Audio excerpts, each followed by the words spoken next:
कुणाल कामराचे आरोप सुपारी घेऊन कामराचा स्वैराचार व्याभिचार सुपारी घेऊन केलेला एका वेब पोर्टलला दिलेल्या मुलाखतीतून शिंदेंची कामरावर टीका।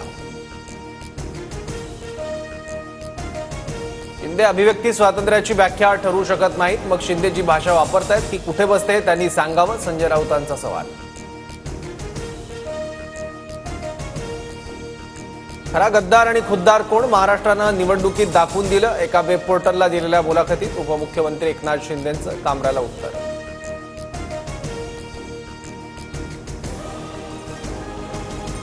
मला जीव मारण्याच्या धमक्या राजकीय नेत्यांकडून उघडपणे धमक्या दिल्या जात आहेत, पण मी घाबरून माफी मागणार नाही, कुणाल कामराकडून स्पष्ट।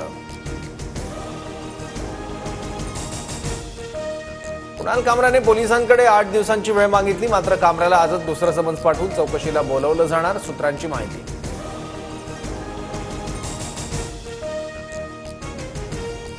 विरोधी पक्षनेत्याची निवड करायची नसेल तर सरकारने जाहीर करावं, सरकारकडे बहुमत आहे तरी का घाबरत आहे, भास्कर जाधवांचा सवाल। विधान भवन परिसरात झाडावर चढून आंदोलन, आंदोलकाच्या हाती सेंद्रिय मॉलच्या संकल्पनेचा बॅनर। विधानसभेच्या उपाध्यक्षपदी अण्णा बनसोडे यांची निवड, अजित पवारांच्या राष्ट्रवादीचे अण्णा बनसोडे आता विधानसभेचे उपाध्यक्ष असणार। पीएम किसान योजनेतील अपात्र शेतकऱ्यांकडून 416 कोटींची वसुली, लोकसभेत कृषी मंत्री शिवराज सिंग चौहान यांची माहिती।